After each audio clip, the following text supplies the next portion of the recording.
Hello, and welcome back to the Caliphs, the rise and fall of Arab power.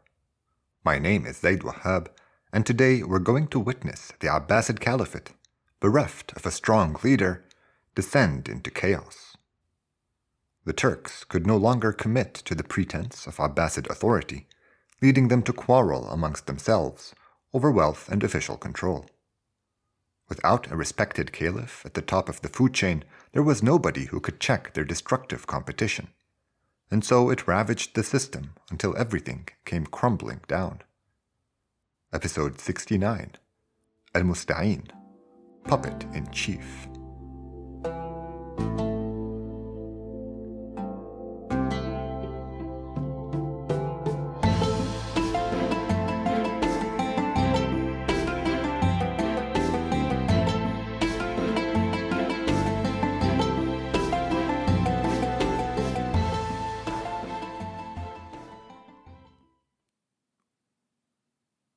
After building up to it for some time now, we will finally begin our coverage of the state's freefall in earnest. This period, known as the Anarchy in Samarra, extends for 9 years. 9 whole years of things continuously going from bad to worse. All sorts of critical problems will beset the caliphate. Internal, external, military, fiscal, social, you name it. The supercharged pace of collapse will be difficult to keep up with, so we'll skip over a bunch of names and events that flash in the historical pan too briefly to merit a place in our narrative. Although Musta'in's reign will be almost 5 years long, I think it's best we cover it chronologically instead of breaking things out thematically. It'll be a little disorienting, but the details of every upset are less necessary than capturing the feeling of getting slapped left and right by an angry god. We won't be able to give this caliph our usual intro either, as we know pretty much nothing about Musta'in before he was thrust into relevance. He doesn't even come up that often during his own reign, so this isn't a gap that's about to be filled. When he is mentioned, narrations paint him as an absentee leader who was only too happy to let the personalities around him do as they pleased, so he could get back to enjoying the pleasures afforded by his new line of work. This is just to say that there is no reason to focus on Musta'in this time around. Instead, we'll spend his reign cataloging the disintegration of the realm he was nominally in charge of. The trouble started on day 1. Muntasir's sudden passing put the ruling junta on edge, and they scrambled to pick and promote his successor. Once again, the council was composed of the vizier Ahmed ibn al-Khasib, Atamish, a Turk closely associated with the late caliph, and Big and Little Bugha, who were meant to speak for the soldiers. Musta'in was chosen that same night, and a public pledging ceremony was arranged for the very next day. While this accelerated schedule goes unremarked upon in most histories, I see it as a clear sign of how exposed the Turks felt without a Abbasid fig leaf covering their naked power. They were eager to have other influential groups publicly confirm their choice. More Abbasids, local lords like the Tahirid governor of Baghdad, among others. Most importantly, they wanted everyone to witness the armies swear their fealty to the Abbasid they had picked. The morning started out as expected, with the caliph in Samarra, flanked by 2 columns of loyal troops, receiving pledges from a procession of elites and commoners alike. Suddenly, a cry rang out in the distance. A few military units loudly declared their support for the deposed Al-Mu'taz, and charged at the new caliph with their weapons drawn. Al-Tabari says these renegades totaled 50 horsemen and 1,000 infantry, and that none of the soldiers involved in the mutiny were Turks. Things were touch and go for over 3 hours as the caliph's men struggled to extract Musta'in from harm's way. Samarra remained at war for the next 3 days. We hear that casualties were heavy on both sides, probably in the low thousands, and that the Turks came out on top. Obviously, there was going to be major fallout after such a fiasco. The first thing we hear about is the award of 5 months of salaries to all the troops who supported the caliph, a predictable reaction by an insecure government looking to shore up support. Then there was the reckoning with al-Mu'taz and al-Mu'ayyad. The two sons of al-Mutawakkil didn't have anything to do with the attempted mutiny, and they were spared despite calls by Turkish troops for their execution. Something still had to be done about them, though, especially al-Mu'taz, who only 7 months earlier had led the Ummah in prayers during the last Friday of Ramadan. Since people remembered him as one of al-Mutawakkil's intended heirs, he had an inherent political potency that made him dangerous to any sitting caliph. Al-Musta'in suggested his cousins be bought off with a handsome sum, but his attendants dispossessed the two Abbasids of all their lands and riches instead. Thereafter, Al-Mu'taz and Al-Mu'ayyad were kept under house arrest in Samarra. Little Bugha, the general most implicated in their father's murder and most threatened by the possibility of their ever coming to power, took charge of their incarceration. Last time, I said that the caliph didn't make any changes, but that statement is only true in the sense that nothing seems to have been up to al-Musta'in. Changes were still made without his input. The one that shocked me the most was the rise of Atamish at the expense of Ahmad ibn al-Khasib. The erstwhile vizier was ejected from power with a speed that beggars belief, and we find various explanations on offer for his disgrace. A few narrations claim Ibn al-Khasib somehow protected al-Mu'taz and al-Mu'ayyad and blame him for the failed coup. Others say that Ibn al-Khasib had been outmaneuvered by the Turks from the very beginning, that he'd played no part in selecting the new caliph and therefore was already dispensable by this point. Whatever we choose to believe, Ibn al-Khasib and his family were arrested, dispossessed, then exiled to Crete. The biggest winner from the shake-up was Atamish. He and a couple others close to him, Shahik and Shuja', names you don't need to remember, dominated the court and treasury after this point. They instantly abused their stations and enriched themselves to truly gross proportions. There was a lot more to being in charge of the treasury than spending or hoarding money, however. Critically, deciding tax policy and managing the massive bureaucracy required for optimal revenue collection. Atamish and his posse had no appreciation for how complicated the job really was. But we have more changes and calamities to get through. We'll leave the long lecture on the difference between good and bad tax regimes until the end. Although Atamish was the primary beneficiary of al-Musta'in's ascension, Little Bugha and Wasif got some crumbs as well.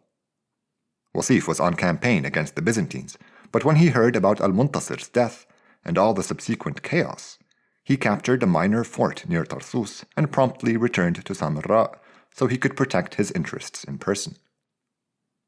Big Bugha passed away a few months into al-Musta'in's administration at the ripe old age of 80-something. Although his death cost the state one of its most capable generals, his son Musa was a worthy successor, and he took on his father's responsibilities and more. Musa ibn Bugha will come to play an important role in the caliphate's armies, so he is worth keeping an eye on. While we're on the subject of VIP deaths, we might as well note that the last good governor of Khurasan died that year as well. Tahir ibn Abdullah wasn't as great as his dad, but he held the province together, something his son will fail to do. These were the main occurrences of 862. I know it's only 6 months into al-Musta'in's reign, but let's take stock of the situation for a minute before we move on. The two biggest problems which cropped up were the conflicts within the military and the budding mismanagement of the treasury. Although the Turks now held total control over the state, the infighting between the caliphate's armies reveals the limits of their authority. It is important to note that it wasn't strictly everyone versus the Turks. Many non-Turks hadn't mutinied, and some even collaborated successfully with Wasif during his Byzantine campaign. Conversely, the Turks themselves were no longer united. While it may sound like a romantic notion, their duty towards the caliph was one of the most powerful forces binding these men together. The rank and file were obedient to their generals because they thought of them as their representatives at the court of the most powerful man alive, the Abbasid caliph.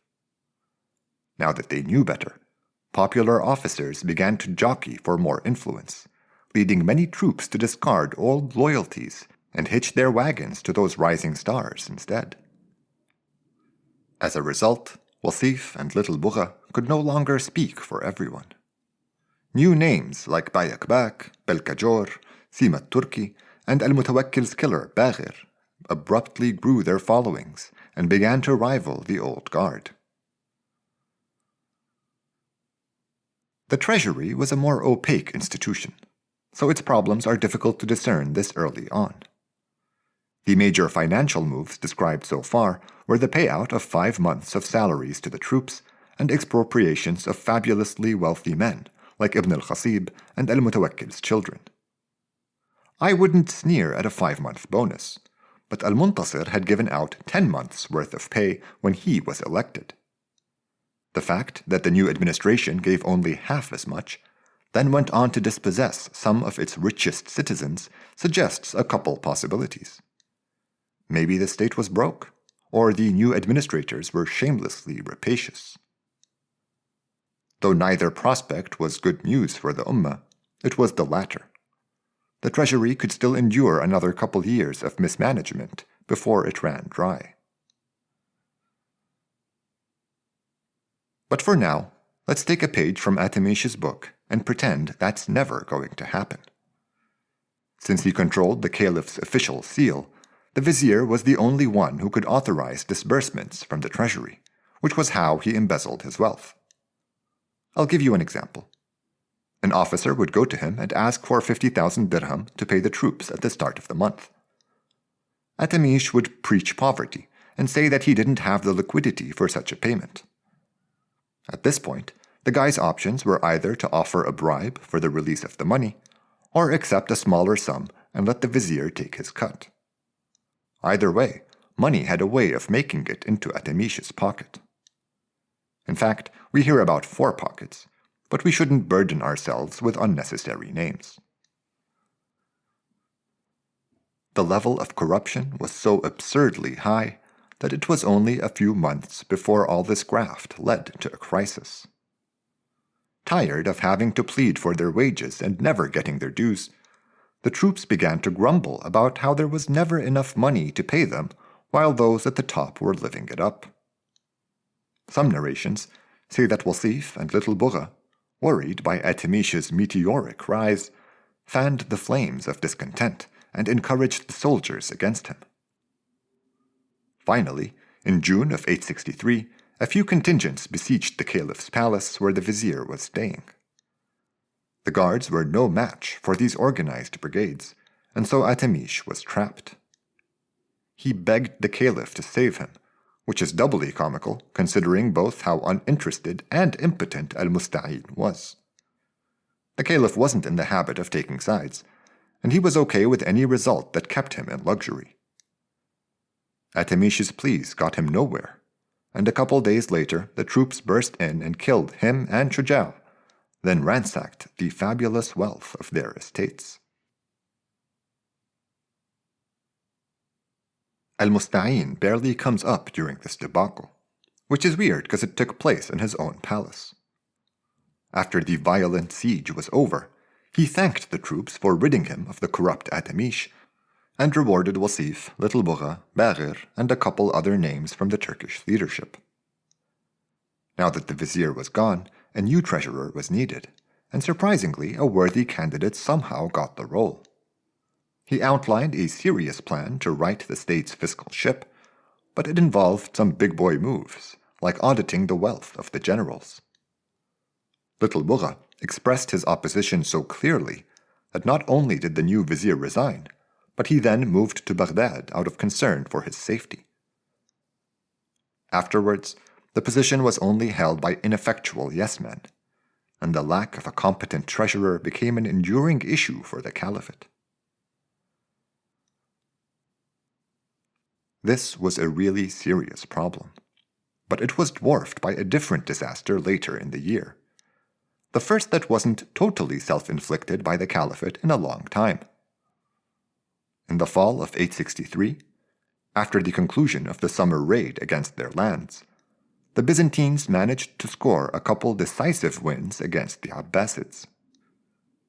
These victories reshaped the balance of power along the border.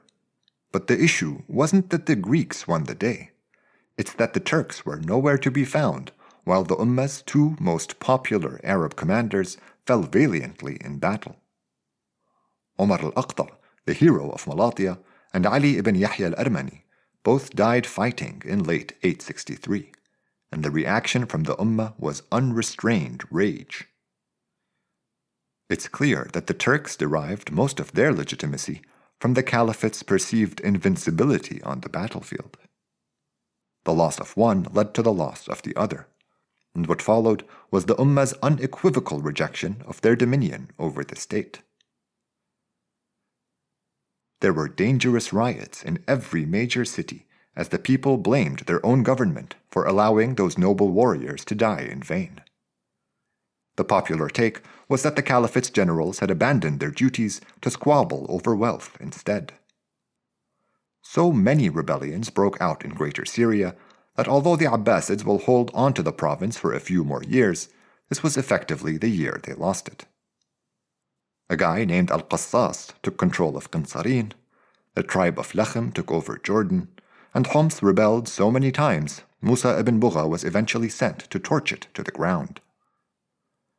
The northwestern border with the Byzantines fractured after their invasion, and local commanders had to fill the gap left by the Abbasids.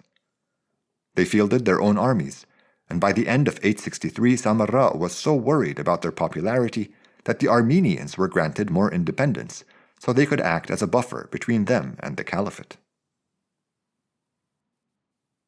The upheaval wasn't limited to Syria, however, and the capital province was rocked by disorder as well.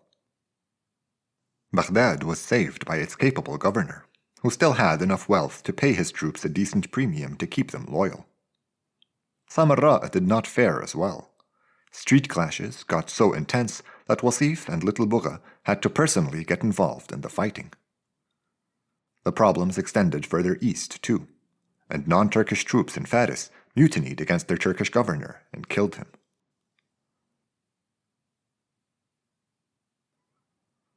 That last example took place in 864, as the fallout from the loss of the admired Arab commanders lasted for several months. But the challenges of that year were of yet another kind. Now that the Abbasid reputation had ebbed to its lowest point in recent memory, we begin to hear about rebellions led in support of the only other clan whose name held purchase with the Ummah, the Hashemites. These are some of the longest narrations found in Al-Tabari during this period, but instead of spending time on the two rebellions we hear about in 864, we're going to cut to the chase. The one in Iraq happened first, but despite considerable support across the province, it never really stood a chance. It was simply too close to the official center of power. The Hashemite leading it started in Kufa, and he went around for a bit and reveled in the popular support he received. Everyone got really excited after he won his first battle against the Abbasids, and his supporters began referring to him as the chosen one. Within another month or two, he attacked a larger army and died in battle. He was crucified, beheaded, gibbeted, the full gruesome combo. The other Hashemite rebellion was a success, though only thanks to some very favorable local politics. For all their help in holding the caliphate together, the Tahirids had been rewarded with control over Tabaristan and Daylam, the mountainous kingdoms along the southern coast of the Caspian Sea. Now, these areas hated being under Khurasan's control, part of an ancient tension that predated the Arab invasion. You may recall that a few decades back, their monarch, Maziyar, had refused to pay his taxes east, and forwarded them to Iraq instead. The Tahirids were also beginning to lose control of Khurasan around this point, and the combination of their weakness and local opposition presented the Hashemites with an in. Al-Hasan ibn Zayd, a descendant of the Prophet through his grandson Al-Hasan, founded the Zaydid dynasty in the region in 864. It lasted for a little over 60 years. I'll post a map up on the episode's page at thecaliphs.com. Okay, enough narrative for today. The Abbasid Caliphate effectively collapsed between June 862 and January 865, and we should reflect on its decline so far before moving on. A state's vital resources are armies, land, and wealth, and the Caliphate suffered irretrievable losses on all three fronts. Let's consider them one by one to round out our discussion for the day. We'll start with the armies. We find a lot of names used to describe the troops around this time, and while you don't need to remember them, going through them helps explain how the Ummah regarded their soldiers. The three main blanket terms were al-Jund, al-Shakiriyya, and al-Turk. The Jund were the troops that predated the Turks. So in Iraq they were the Abna', in Faris the original Khurasaniyya, etc. The Shakiriyya were any non-Turkish units raised after the advent of the Turks.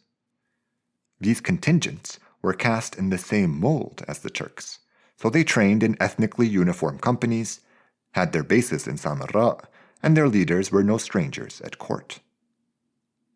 The only group of the Shakiriyya worth remembering were the Maghariba, who hailed from North Africa.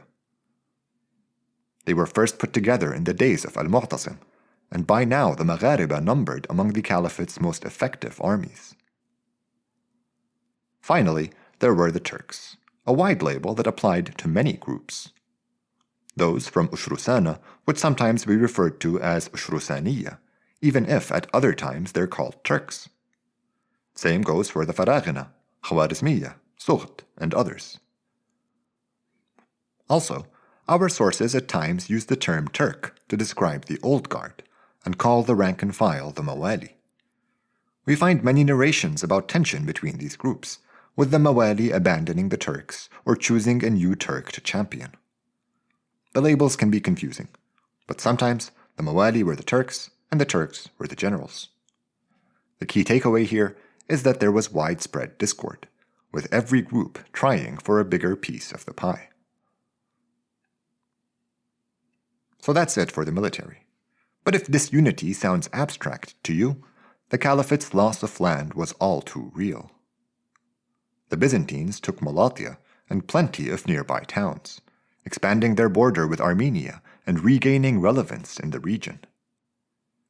The Arab generals who managed to stem its advance did so independently of Turkish assistance, and many disappointed patriots from the Ummah volunteered their lives in defense of those areas.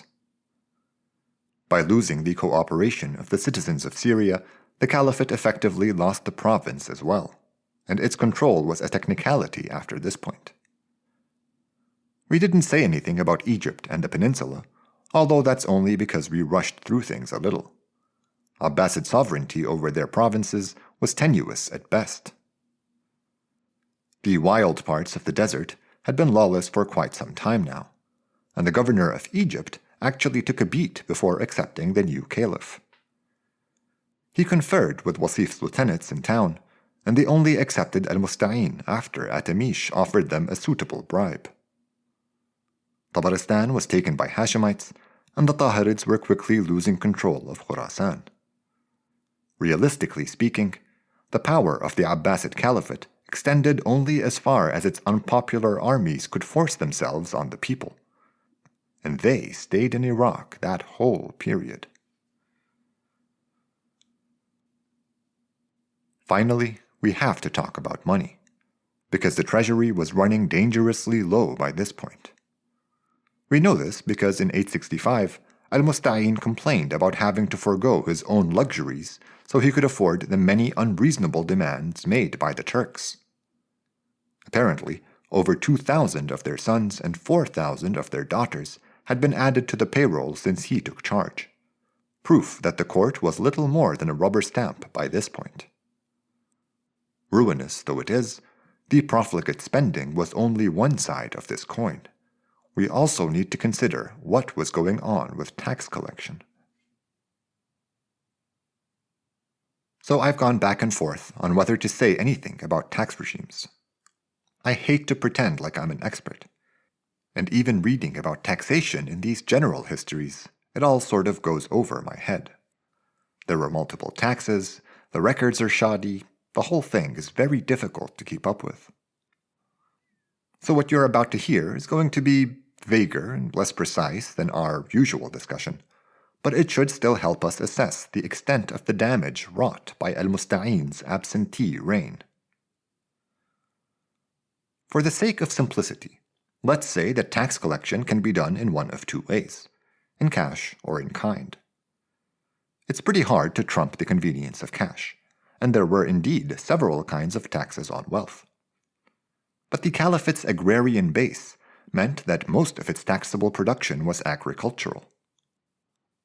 It seems like the Abbasids used different approaches for turning that wheat and barley, by far the two most popular grains, into gold. Fast forward to Harun al-Rashid, who had an enlightened administrator in charge of taxation.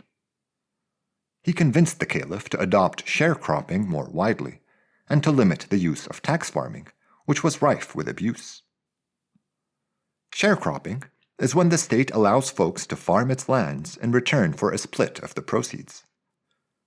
The benefits of sharecropping lay mainly in the fact that the state and farmer shared the risk. When there was a bountiful harvest, the state got lots of food, which prevented the market from being flooded and kept prices stable. In a bad year, farmers could still survive on what little food they grew because they didn't have to pay a predetermined sum of money come hell or high water. This system worked well for the Abbasids. The fact that the state got paid in crops made growing the caliphate's agricultural output one of its most important objectives. By the time of al-Ma'mun's reign, the government had added more regulations to encourage investment in infrastructure.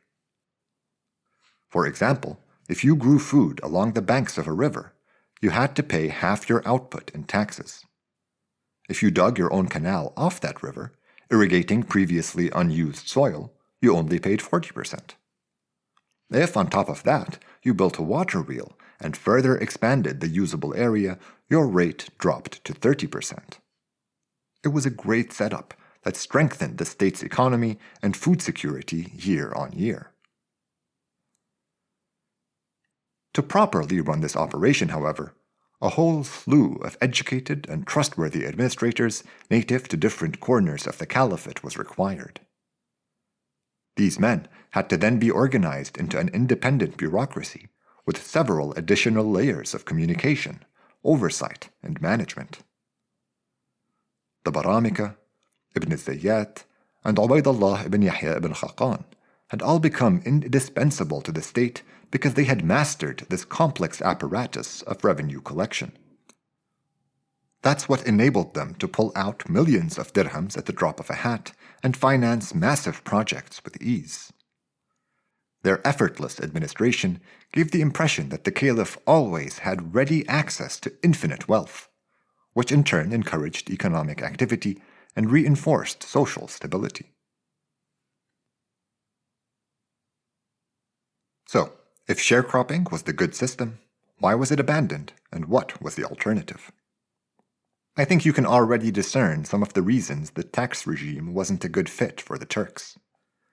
They lacked the necessary skills, nobody wanted to work with them, and their favored method of getting the ball rolling was twisting a few arms. For a military temperament like theirs, tax farming presented a much more appealing option. Tax farming is when the state sells the right to collect taxes for a sum. So instead of running a complicated tax operation to net 10 million in Basra, the court would sell the rights to some rich guy for 8 or 9 million. This transactional setup obviated the need for a bureaucracy, and best of all, it generated gold instead of crops, which was what the Turks were really after. The consequences of this shift are captured in a book written by Robert Mixey Adams in 1981, titled Heartland of Cities, Surveys of Ancient Settlement and Land Use on the Central Floodplain of the Euphrates. His study goes through an impressive array of archaeological and alluvial evidence to chart mankind's efforts of growing food in the cradle of civilization. It says, quote, conceding a thicket of problems that include copyists' errors and the difficulties of distinguishing normative from descriptive lists of receipts, there was a decline by about half in gross imperial revenues between the time of Harun al-Rashid and 920. The Sawad, the fertile black soil of Iraq, which had supplied about 100 million dirhams at the outset, was producing less than 20 million at the end of it. Moreover, the losses increased in intensity, with most occurring between 860 and 915. In many strategic and formerly prosperous jurisdictions, losses of 90% or more were recorded in this period of less than a single human lifespan. The period he's referring to opens with the anarchy in Samarra. The turn towards tax farming did irreversible damage to the agricultural base which underpinned Iraqi prosperity. Those buying the rights to a certain area were ruthless in maximizing the return on their investment, and their abuse of laborers led many into destitution. Farmers abandoned their lands and flocked to the cities instead, putting more pressure on already strained urban centers. Worse still, the infrastructure necessary for cultivation, the canals, ditches, water wheels, all fell into disrepair as there were no longer any incentives to invest. Everyone was in it for the short term now. This was without a doubt the most damaging outcome of al-Musta'in's disastrous reign. He's not done yet, though.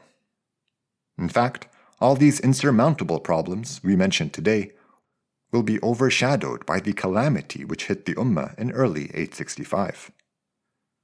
The anarchy was unrelenting, and its ferocity only grew more intense with time, accelerating the Ummah into a dark abyss. Al-Musta'in's role in this collapse is a matter of perspective, but what's clear is that he was pushed around by pretty much everyone. I don't know whether that was out of negligence or self-preservation, and I'm not sure it really matters. We've done enough for today. Let's cover the rest of his destructive reign next time, here on The Caliphs, the rise and fall of Arab power.